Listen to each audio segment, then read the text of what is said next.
आज जो स्टार्ट कर रहे हैं वो है भारत में खनिज एवं ऊर्जा के स्रोत। तो भारत में खनिज और ऊर्जा के जो हैं वो बहुत बड़े बड़े भंडार हैं, और इसके बावजूद भी हमें दूसरी कंट्री से इंपोर्ट करना पड़ता है, क्योंकि हमारे भारत में कंजप्शन भी ज्यादा होती है, यानी कि ऊर्जा की जो खपत है वो भी हमारे यहाँ ज्यादा है, क्योंकि we are the second largest population in the world. और अब जो यूएनओ की जो रिपोर्ट आई है उसके अनुसार भारत सबसे ज्यादा पॉपुलेशन भारत की है। तो क्योंकि जनसंख्या भारत में सबसे ज्यादा है, इसलिए जो ऊर्जा के रिसोर्स है उनकी खपत भी सबसे ज्यादा हमारे यहाँ ही है। तो इसलिए हमें अदर कंट्री से भी इंपोर्ट करना पड़ता है। ठीक है, तो ये कारण है कि हमें इंपोर्ट भी करना पड़ता है। ऐसा नहीं कि हमारे यहाँ कम है, हमारे यहाँ बहुत है, लेकिन हमारे यहाँ पॉपुलेशन ज्यादा है, इस कारण हमें दूसरी कंट्री से भी इंपोर्ट करना पड़ता है। तो क्या क्या एनर्जी रिसोर्सेज है? तो खनिज या मिनरल जो है दो तरह के होते हैं। कौन कौन से? एक तो धात्विक और एक अधात्विक। धात्विक आपको पता है, धात्विक हम ऐसे याद रखते थे कि जिसमें से बिजली का करंट पास हो जाए वो धात्विक है, ऐसे हम याद रखते थे। लेकिन ऐसे तुम लोगों को याद नहीं रखना, ऐसे याद रखना कि जो हीट के या एनर्जी के बेटर कंडक्टर हैं, हीट या इलेक्ट्रिसिटी के कंडक्टर हो, उन्हें धात्विक कहते हैं। जो इलेक्ट्रिसिटी कंडक्ट कर सके, जिसमें मैग्नेटिक प्रॉपर्टीज हो, है ना, तो उनको हम कहते हैं धात्विक। जैसे कि आयरन, इसमें से इलेक्ट्रिसिटी आसानी से पास हो सकती है, या मैग्नीज, इसमें से भी इलेक्ट्रिसिटी पास हो सकती है। अधात्विक कौन से होते हैं? जिसमें से इलेक्ट्रिसिटी पास नहीं हो सकती, कोयला में से नहीं हो सकती, पेट्रोलियम या गैस में से नहीं हो सकती। इधर अभ्रक, चूना, पत्थर या ग्रेफाइट, इनमें से भी इलेक्ट्रिसिटी पास नहीं हो सकती। तो इसलिए हमारे पास धात्विक है लोह, मैंगनीज और तांबा और बॉक्साइट। अब ये धात्विक भी दो तरह के उसमें डिवाइडेड है खनिज में। ये तो एक तो लोह होते हैं, लोह युक्त जिसमें लोह हो, और एक होते हैं अलोह यानी कि नॉन फेरस। इसे तो कहते हैं हम फेरस, इंग्लिश में भी याद रखना, इसे कहते हैं फेरस, और इसे कहते हैं हम non ferrous. Ferrous means iron, जो आयरन से युक्त हो उसे फेरस, और जो जिसमें आयरन ना हो उसे नॉन फेरस। तो अधात्विक में लोह और मैग्नीज हो गया, और सॉरी, धात्विक में लोह और मैग्नीज हो गया, उसमें लोह में लोह मैग्नीज, और अलोह में यानी कि नॉन फेरस में तांबा और बॉक्साइट। अधात्विक में हमारे ईंधन आते हैं, जैसे कि कोयला, पेट्रोलियम, प्राकृतिक गैस। और अन्य में हमारा अभ्रक, चूना, पत्थर, ग्रेफाइट। ये अन्य में इसलिए क्योंकि ये अदर पर्पसेस के लिए यूज होते हैं। जो ईंधन के पर्पस से यूज होते हैं मेनली ये वाले होते हैं। तो लौह की बात करते हैं हम कि भारत में आयरन और कितना है। तो भारत में जो है आयरन और 95% जो लौह अयस्क है इंडिया में, वो उड़ीसा, झारखंड, छत्तीसगढ़, कर्नाटका, गोवा, तेलंगाना, आंध्र प्रदेश और तमिलनाडु में पाया जाता है, और यही इसके लीडिंग प्रोड्यूसर भी है। यानी कि मुख्य उत्पादक जो है उड़ीसा, झारखंड, छत्तीसगढ़, कर्नाटका, गोवा, तेलंगाना, आंध्र प्रदेश और तमिलनाडु। दो दो प्रकार का होता है लोहा, मैग्नेटाइट और हेमेटाइट। ये इसके कंटेंट पे डिपेंड करता है कि कितना उसमें परसेंट उसका निकलता है। क्योंकि जो आयरन ओर है, जब हम कहते हैं ना ओर मतलब वो प्योर नहीं है, इट मीन्स कि वो प्योर नहीं है, उसके साथ और भी सल्फर की, कार्बन की, इनकी अशुद्धियां मिली हुई हैं। इनको इंडस्ट्रीज में ले जाकर के इनकी स्मेल्टिंग कराई जाती है। स्मेल्टिंग का मतलब होता है उसको वहां पर पिघलाया जाता है, और वहां से उसकी अशुद्धियां उसमें से निकाल के तब प्योर लोहा जो बचता है। तो प्रतिशत के हिसाब से मैग्नेटाइट और हेमेटाइट में इसे डिवाइड किया हुआ है लोह को। हमारे यहाँ दोनों तरह का प्रोडक्शन होता है, मैग्नेटाइट का भी और हेमेटाइट का भी। और लौह अयस्क जो है ये हमारे यहाँ पे सुंदरगढ़, मयूरभंज जो कि उड़ीसा की साइड है, झार, और इसकी मुख्य खाने जो है वो गुरु महिषिनी, ये भी उड़ीसा के साइड में है, सुलापेट, बादाम पहाड़, केंदुझार और किरुबुरु और बोनाई में यहाँ पर इसकी मुख्य खाने हैं। और झारखंड जो है ये सबसे पुराना लौह अयस्क की खाने यहाँ पर स्थित है। झारखंड के बारे में, झारखंड जो है बिहार, झारखंड और उड़ीसा, ये एक बेल्ट है। इस बेल्ट को कहते हैं छोटा नागपुर प्लेटो, और ये उसके नाम से जानी जाती है। तो यहाँ पर नहीं आएगा, यहाँ पर मैं बना के देखती हूँ। तो यहाँ पर, तो लेट्स इमेजिन नीचे से, बस नीचे वाला जितना पार्ट हमें दिखाना है उतना ही बनाएंगे।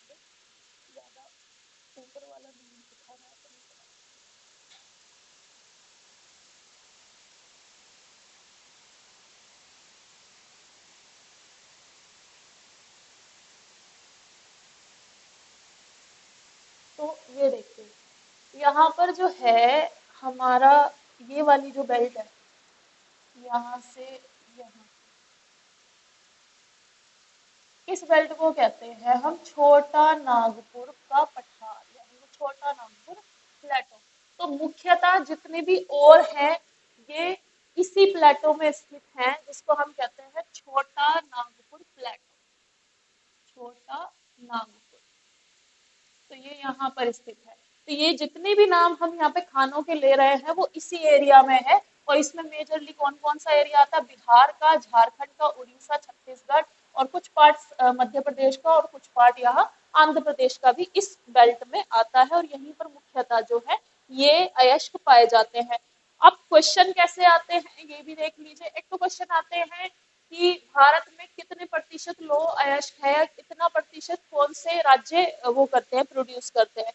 इसमें मेन क्वेश्चन जो बन सकता है एक तो यहाँ से कि झारखंड में सबसे पुरानी लौह अयस्क, तो किस जगह पर सबसे पुरानी लौह अयस्क की खानें पाई जाती हैं? तो झारखंड में। और भारत कितना प्रोड्यूस करता है? तो भारत जो है आयरन ओर का चौथा सबसे बड़ा प्रोड्यूसर है। और भारत जो है 10% उत्पादन करता है। नंबर 1 पर है ऑस्ट्रेलिया। ऑस्ट्रेलिया नंबर 1 पर है। ऑस्ट्रेलिया के बाद चाइना है। और चाइना के बाद एक और कंट्री है। और उसके बाद जो है हम फोर्थ लार्जेस्ट प्रोड्यूसर है लो एश के। तो क्वेश्चन आता है कि भारत विश्व का कितने प्रतिशत लोह अयस्क उत्पादन करता है? तो कितने प्रतिशत करता है? 10%।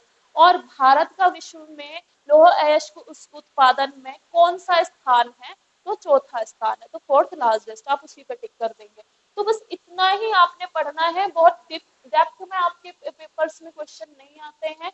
जो पीसीएस भी है, इवन हमारे जो यूपी पीसीएस है उसका भी अगर पेपर आप पास्ट ईयर के उठाकर देखेंगे तो इसी तरह के क्वेश्चन पूछते हैं, तो वन वर्ड वाले। ये सिर्फ यूपीएससी है जिसमें आपसे कुछ और पूछेंगे कि इतना प्रतिशत है। उसमें तो स्टेटमेंट दे देते हैं और पूछते हैं कि इसमें से कौन सा सही है और कौन सा गलत है। स्टेटमेंट में ज्यादातर हम फंस जाते हैं लेकिन फैक्ट्स में नहीं फंस सकते। इसको हम जितना याद करके जाएंगे उतना काफी रहेगा। तो नेक्स्ट है हमारा एस्ट है मैग्नीज। तो मैग्नीज क्या है? ये भी आयरन की स्मेल्टिंग में यूज होता है। और ये इलेक्ट्रिक जो इलेक्ट्रॉनिक्स हैं, वायर्स वगैरह, इनको बनाने में भी काम आता है। ये आपने सुना ही होगा, मैग्नीज का वायर होता है मैग्नीज का। तो मैग्नीज का जो उत्पादन है हमारे भारत में, उड़ीसा सबसे बड़ा उत्पादक है मैग्नीज का। और उड़ीसा में जो महत्वपूर्ण खाने हैं वो है बोनाई, केंदुझार, सुंदरगढ़ और गंगपुर, कोरापुट और कालाहांडी।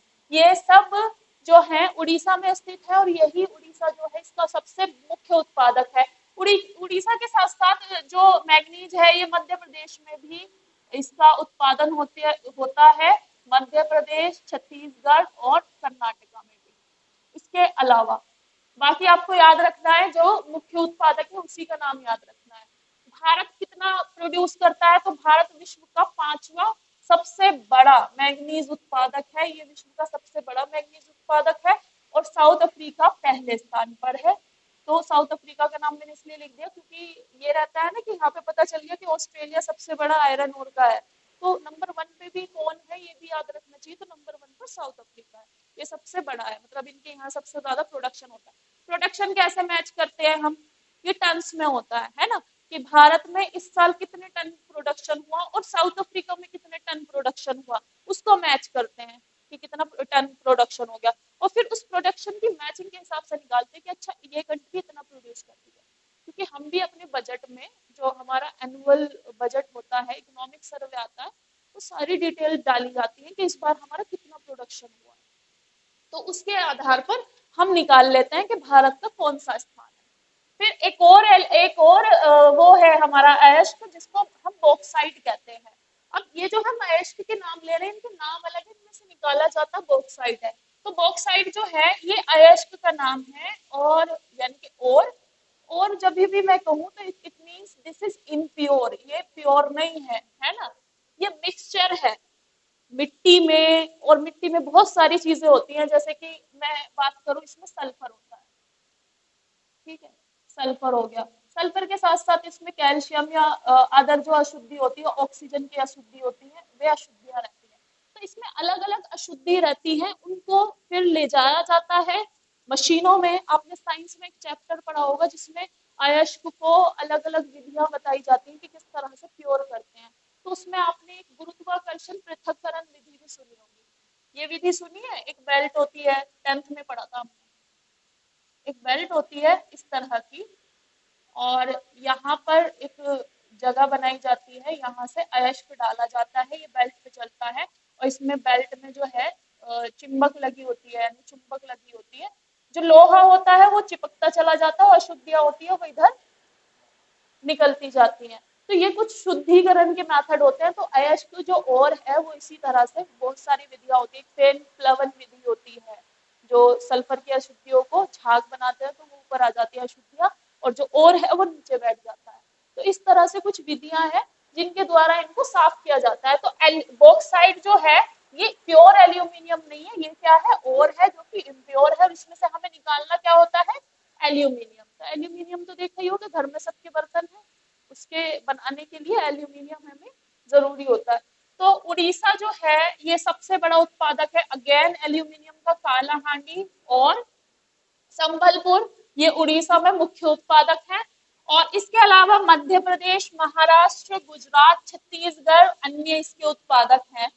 और इसके अलावा भारत जो है छठा सबसे बड़ा बॉक्साइट का उत्पादक है, यानी कि बॉक्साइट का जो उत्पादन है भारत इसमें भी आगे है, और 6th लार्जेस्ट प्रोड्यूसर है बॉक्साइट का। उसके बाद जो हमारा दूसरा एक और मेटल है उसके बारे में हम बात करेंगे, वो है कॉपर। कॉपर हमारे यहाँ पे ज्यादा नहीं बनता है, हमें इम्पोर्ट कराना पड़ता है, क्योंकि इसकी जो रिजर्व है वो तो है, लेकिन जो मेटल का कंटेंट है आयरन ओर में शुद्धिकरण करने के बाद वो कम निकलता है, तो हमारे यहाँ पर ये बहुत कम है। तांबा, तो तांबे का जो मुख्यतः हमारे यहाँ पे उत्पादन होता है सिंहभूम झारखंड में, बालाघाट मध्य प्रदेश में, झुंझुनू अलवर राजस्थान में। भारत तांबे का मतलब भारत तांबा उत्पादन में 30वें स्थान पर है। तो 30वें से ही आप लगा सकते हो कि बहुत कम प्रोडक्शन हमारे यहाँ पर होता होगा। और चिली जो है ये विश्व का सबसे बड़ा उत्पादक है तांबे का, यानी कि कॉपर, कॉपर कह लो या तांबा कह लो, एक ही बात है ना। फिर एक और है हमारे यहाँ पर अभ्रक। अभ्रक यानी कि मिका। मिका जो है ये इसकी बहुत थिन शीट्स बनती है, और ये भी इलेक्ट्रॉनिक्स में इसमें काम आता है। अभ्रक आपने सुना होगा, मिका की चीजें बनी हुई होती है, इलेक्ट्रॉनिक्स के जो डिवाइसेस होते हैं उसमें भी आता है ये काम। तो विश्व का सबसे बड़ा उत्पादक है भारत, भारत में सबसे ज्यादा रिजर्व है अभ्रक के। तो अभ्रक जो है ये सबसे बड़ा उत्पादक है विश्व का भारत। और 60 से 80% जो है अभ्रक भारत में स्थित है, यानी कि इसके 60 से 80% का जो प्रोडक्शन है भारत करता है, और इसके रिजर्व जो है यहाँ पर स्थित है। और मुख्य उत्पादक इसके हैं झारखंड, आंध्र प्रदेश, तेलंगाना, राजस्थान इसके मुख्य उत्पादक हैं। तो इसमें आप लोगों को इन सभी के बारे में एक एक बात याद रखनी है कि लौह अयस्क में भारत कौन से स्थान पर है, चौथे सबसे सबसे बड़ा उत्पादक है, ठीक है। मैंगनीज के उत्पादन में भारत पांचवा सबसे बड़ा उत्पादक है। एल्यूमिनियम ये जो बॉक्साइट है इसके उत्पादन में भारत जो है छठा सबसे बड़ा उत्पादक है। और तांबे की बात करें तो भारत तांबे में 30वें स्थान पर है, और मिका में सबसे बड़ा, यानी कि नंबर 1 पर ही भारत है। तो ये जो सबसे बड़ी वाले क्वेश्चन होते हैं ये पूछ लिए जाते हैं कि कौन सा कितना प्रोडक्शन भारत करता है, कितना उत्पादन भारत करता है। या क्वेश्चन ऐसे आएगा कि विश्व में छठा सबसे बड़ा बॉक्साइट का उत्पादक कौन है, तो भारत। इस तरह से आप, और जब भी क्वेश्चन आप लगाया करें तो बिल्कुल कॉन्फिडेंस के साथ, अगर आपने पढ़ा है तो आप वहां पे गलती कर देते हैं कि यही था या नहीं था। तो बिल्कुल उस समय ना अपने पे ना बहुत विश्वास रख के चलना है कि अच्छा मैंने ये पढ़ा है, मैंने किया है, तो यही सही है। तो वहां पे ना हम क्या करते हैं, हमें पता होता है, इंस्टिंक्ट से पता होता है कि ये सही है, क्वेश्चन करेक्ट है, और हम ना गलती कर देते हैं कि नहीं ये गलत है तो गलत है। तो कंफ्यूज हो जाते हैं ना, दो चार ऑप्शन देखने के बाद कि यार ये सही था ये गलत था, तो उसमें प्रॉब्लम हो जाती है। इसलिए ना यहीं पर जैसे लिख लिया एक बार, तो इसे एक बार पढ़ लेना अच्छे से और ये समझ आ जाए। तो ये था। अब कल एक बात हो रही थी कि वो उसको हिस्ट्री पसंद नहीं है गर्व को, ठीक है। अब कुछ बच्चे क्या करते हैं, ये कहते हैं कि जी नहीं जी हम तो हमें तो मैथ से डर लगता है तो बस हम मैथ पढ़ेंगे। कुछ बच्चे कहते हैं जी हमारा मैथ ठीक है, हम तो जीएस पढ़ेंगे, मैथ नहीं पढ़ेंगे, जीएस पढ़ेंगे, हमें मैथ अच्छा नहीं लगता। कुछ कहते हैं हमें हिस्ट्री अच्छी नहीं लगती, कुछ कुछ को पॉलिटी नहीं पसंद है, या कुछ को हम कहेंगे ज्योग्राफी अच्छी नहीं लगती, बकवास लगती है, या इकोनॉमी। ठीक है, ये मेजर सब्जेक्ट हैं जो हमें पसंद नहीं है। तो मैं आपको सिर्फ इसमें एक सिंपल सी चीज बता रही हूँ, जो लॉजिक है आपको पढ़ने का, कि जब आप किसी भी कंपेटिटिव एग्जाम की बात करें, वेदर इट इज यूपीएससी या फिर whether it is UP PCS, या तो पीसीएस हो, या फिर यूपीएसआई है, या आपका ये एसएससी का कोई भी एग्जाम है, या फिर उसके साथ साथ आपको पुलिस का भी कोई भी एग्जाम है, तो आप एक फैक्ट हमेशा याद रखिएगा कि वो 100 क्वेश्चन का पेपर बनाएंगे। 100 क्वेश्चन का पेपर है, उसमें नंबर भी 100 ही है मान लो। ठीक है, अलग अलग रहते हैं, वेरी करते हैं, क्योंकि यूपीपीसीएस में 150 होते हैं और यूपीएससी में 100 होते हैं बस। तो और एसआई में भी, एसआई में कितने होते हैं आपको पता है, क्वेश्चन कितने होते हैं, कितने मार्क्स का पेपर होता है, 400 मार्क्स का। तो है ना, एंड 200 क्वेश्चन होते हैं। तो आप ये लगा के चलिए, क्या वो पागल हैं जो क्वेश्चन पेपर सेट करेंगे कि वो आपको सिर्फ मैथ के क्वेश्चन दे देंगे, या सिर्फ जीएस के या हिस्ट्री के क्वेश्चन दे देंगे, पॉलिटी के नहीं देंगे। अगर आप किसी सर्विस में जा रहे हैं तो आपको पूरी नॉलेज होनी चाहिए कि हमारा जो ये एरिया है इसकी ज्योग्राफी क्या है, थोड़ी तो नॉलेज होनी चाहिए। अगर आपके पास कोई ऐसा केस आएगा तो आपको थोड़ा सा मैथ भी पता होना चाहिए। अगर कोई हिस्ट्री का क्वेश्चन है तो हिस्ट्री आपको क्यों जाननी है, क्योंकि हिस्ट्री में बहुत सारी चीजें ऐसी हुई हैं जो कि आपको नहीं करनी है। हिस्ट्री आपको याद दिलाता है कि पास्ट में जो गलतियां आपने की है ना, वो आपको अब नहीं दोहरानी है। तो हिस्ट्री आपको इसलिए पढ़ना है। सेकंड बात आती है आपकी पॉलिटी की। पॉलिटी आपको इसलिए पढ़नी है क्योंकि आपको पता होना चाहिए कि हमारा जो सिस्टम है कंट्री का, गवर्नेंस जो है वो कैसे वर्क करती है, हाई कोर्ट कैसे वर्क करता है, स्टेट लेजिस्लेचर में कौन कौन से सदन होते हैं। आपकी ड्यूटी कहीं चुनाव में लगा दी और आपको कुछ पता ही नहीं है यहाँ का सीएम कौन है, यहाँ का पीएम कौन है, और आप ड्यूटी पर हो। तो ये जो सवाल है पहले मैटर नहीं करता था, पहले किसी को भी सर्विस में ले लेते थे। अब ये सब चीजें इसलिए चेक होती है क्योंकि आप सोशल मीडिया पे हैं। अगर आपसे एक सवाल मीडिया वाले ने पूछ लिया तो फिर नौकरी से भी चले जाते हैं, बहुत जगहों पर ऐसा मैंने होते देखा है। तो बेसिकली क्या है, पॉलिटी आपको इसलिए पढ़नी है, ज्योग्राफी आपको इसलिए पढ़नी है। मान लो अब हम ये पढ़ रहे हैं कि भारत चौथा विश्व का सबसे बड़ा है, यहाँ पर ये खाने हैं, और आप किसी जगह के डीएम बना दिए गए। आप किसी जगह के अगर डीएम बना दिए गए और आपको यही नहीं पता कि मेरे यहाँ पे उड़ीसा में ये खाने हैं और यहाँ पर खानों में जो है प्रोडक्शन चल रहा है, खनन चल रहा है, अवैध खनन चल रहा है। जब आपको पता ही नहीं है कि किस किस चीज की खाने हैं और उनका अवैध इलीगली कोई उनका खनन कर रहा है, तो आप कैसे रोकेंगे। तो आपको नॉलेज तो होनी चाहिए कि अच्छा बॉक्साइड हमारे यहाँ तो ये कितना इंपॉर्टेंट है इकोनॉमी के लिए, और अगर इसका अवैध खनन करना है तो मुझे ये रोकना है, एज ए डीएम मेरी ड्यूटी बनती है।